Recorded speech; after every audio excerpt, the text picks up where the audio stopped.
दूसरा प्रश्न है, बताइए सत्य है या असत्य। कुछ कथन हमको दिए गए हैं, तो ये सत्य है असत्य है, इसकी जांच हमें करनी है। पहला है, किसी भी विषम संख्या का घन सम होता है।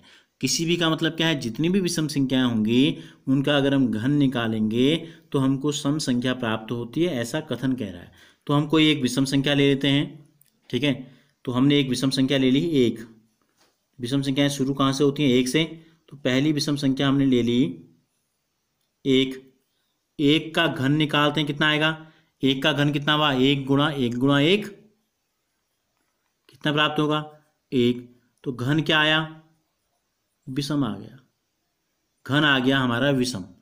अगर हम तीन लेते तो देखो तीन का घन कितना आता, तीन गुणा तीन, तीन तीन नौ, नौ तीन 27, 27 भी क्या होता है, विषम होता है। और कथन हमसे कहता है कि घन सम होता है, तो इसका मतलब क्या है, हमने जांच की, उत्तर विषम आ रहा है, तो इसका मतलब ये जो कथन है ये कथन असत्य हो गया। फिर दूसरा है कथन, एक पूर्ण घन दो शून्यों पर समाप्त नहीं होता है। यानी कि जब हम उसका घनमूल निकालेंगे, पूर्ण घन जो है उसके लास्ट में दो शून्य नहीं होने चाहिए। दो शून्य होंगे तो उसका पूर्ण घन नहीं निकल पाएगा, ठीक है। तो हम क्या करते हैं, देखो हम लेते हैं एक संख्या, हमने ले ली 10। संख्या हमने ले ली 10। 10 का घन कितना हो जाएगा, 1000। अब इसका उल्टा करते हैं, 1000 का घनमूल निकालेंगे तो कितना आएगा, 10 आएगा, ठीक है। तो यानी कि कितने जीरो थे इसके अंत में, 3 जीरो थे। तो यहाँ कितने जीरो आए, एक जीरो आया। अगर हम 2 जीरो का एक उदाहरण हमने ले लिया 100, इसके जब हम गुणनखंड करते हैं तो हमको प्राप्त होता है 2 गुणा 2 गुणा 5 गुणा 5। देखो 2 दूनी 4, 5 20, 5 100। तो लास्ट में कितने जीरो हैं, 2 जीरो हैं। तो घनमूल निकल रहा है, नहीं निकल रहा है, नहीं निकल रहा है, पूर्ण घन नहीं है, क्योंकि 2 का भी जोड़ा नहीं बन रहा है और 5 का भी जोड़ा नहीं बन रहा है। लेकिन 1000 में के जब हम गुणनखंड करेंगे तो क्या होता है, 10 गुणा 10 गुणा 10, पूरे पूरे जोड़े बन जाते हैं। तो एक पूर्ण घन दो शून्यों पर समाप्त नहीं होता। दो शून्यों पर समाप्त होगा तो इसका मतलब वो पूर्ण घन नहीं है, इसका मतलब ये कथन आपका सत्य है। तीसरा कथन है, यदि किसी संख्या का वर्ग 5 पर समाप्त होता है तो उसका घन 25 पर समाप्त होगा। संख्या हम ले लेते हैं एक उदाहरण के लिए 5, ठीक है।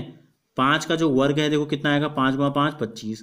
तो 5 पर समाप्त हो रहा है, देखो वर्ग जो है 5 पर समाप्त हो रहा है। अब इसी का घन निकालो, 5 गुणा 5 गुणा 5 हो गया, यानी कि 25 गुणा 5 हो गया, 25 पंजे कितना होता है, 125। तो देखो लास्ट में क्या आ रहा है, 25।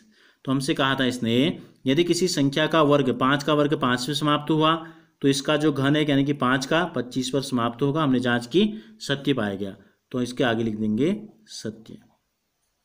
चौथा जो कथन है, ऐसा कोई पूर्ण घन नहीं है जो 8 पर समाप्त होता है। तो देखो अभी हमने देखा एक का घन, हमने देखा एक आया था। 2 का घन देखते हैं, संख्या हमने ले ली 2।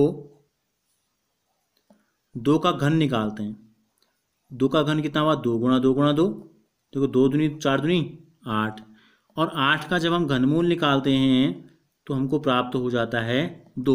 यानी कि इसका मतलब क्या है, 8 पूर्ण घन संख्या है और इसकी इकाई में क्या है, 8 ही है। और ये क्या कहता है कथन, ऐसा कोई पूर्ण घन नहीं है जो 8 पर समाप्त होता है, जबकि है। तो इसका मतलब ये कथन जो हमको दिया गया है ये कथन जो है असत्य है। पांचवा जो प्रश्न कथन दिया है हमको, 2 अंकों की संख्या का घन 3 अंकों वाली संख्या हो सकती है। 2 अंकों की संख्या का घन, तो 2 अंकों की सबसे छोटी संख्या हम लेते हैं, जहाँ से 2 अंक शुरू होते हैं गिनती में, वो संख्या कहलाती है 2 अंकों की सबसे छोटी संख्या। तो 2 अंकों की सबसे छोटी संख्या 10 होती है। इसका हम घन करते हैं, 10 का घन तो कितना आएगा, देखो 10 गुणा 10 गुणा 10 कितना हो गया, 1000। 1000 में कितने अंक हैं, 4 अंक। सबसे छोटी जो संख्या आई, 2 अंकों की सबसे छोटी संख्या का जब हमने घन किया तो हमको कितने अंक की संख्या प्राप्त हुई, 4 अंक की संख्या प्राप्त हुई। तो कथन क्या कहता है, 2 अंकों की संख्या का घन 3 अंकों वाली संख्या हो सकती है, जबकि ऐसा संभव नहीं है। तो कथन क्या हो गया, असत्य। क्यों संभव नहीं था, क्योंकि सबसे छोटी संख्या को गुणा करके भी कितना आ रहा, 4 अंक की संख्या आ गई। तो आगे जब हम बढ़ेंगे तो संख्याओं का मान और बढ़ते रहेगा, कम नहीं होगा। छठा जो प्रश्न है, 2 अंकों की संख्या के घन में 7 या अधिक अंक हो सकते हैं, या तो 7 या उससे अधिक अंक है। तो हम क्या करते हैं इसके लिए, देखो दो अंक की सबसे बड़ी संख्या ले लेते हैं, हम ले लेते हैं 2 अंक की सबसे बड़ी संख्या, 2 अंक की सबसे बड़ी संख्या हम ले लेते हैं। कितनी होगी 2 अंक की सबसे बड़ी संख्या? 99 होगी। 99 का क्या निकाल लेते हैं? घन निकाल लेते हैं। 99 का घन क्या होगा? 99 गुणा 99 गुणा 99, इन तीनों को गुणा करेंगे तो हमको प्राप्त होगा 970299। तो कितने अंक हैं इसमें देखो, 1 2 3 4 5 6। सबसे बड़ी संख्या हमने 2 अंक की ली और इसमें अंक हैं 6। तो 99 से जो छोटी संख्या होंगी उनमें या तो 6 अंक होंगे या 6 से कम अंक होंगे, लेकिन कथन कहता है कि 7 या उससे अधिक अंक होंगे। तो इसका मतलब ये जो कथन है, ये कथन क्या हो गया आपका? ये असत्य सिद्ध हो गया। अब अंतिम जो प्रश्न हमसे इसमें पूछा है, एक अंक वाली संख्या का घन एक अंक वाली संख्या हो सकती है? बिल्कुल हो सकती है। देखो, एक अंक की एक संख्या हमने ले ली 1, ठीक है, संख्या ले ली हमने 1, संख्या का घन कितना हो जाएगा? 1। तो एक अंक वाली संख्या का घन 1 अंक आ गया। 2 लेंगे तो 2 दूनी 4 दूनी 8, उसमें भी 1 ही अंक है। 3 लेंगे तो फिर 2 अंक आ जाएंगे। लेकिन ये कह रहा है कि हो सकती है, यानी कि 1 अंक भी हो सकता है, ऐसा संभव है। तो इसका मतलब ये कथन क्या हो गया? ये कथन हो गया आपका सत्य।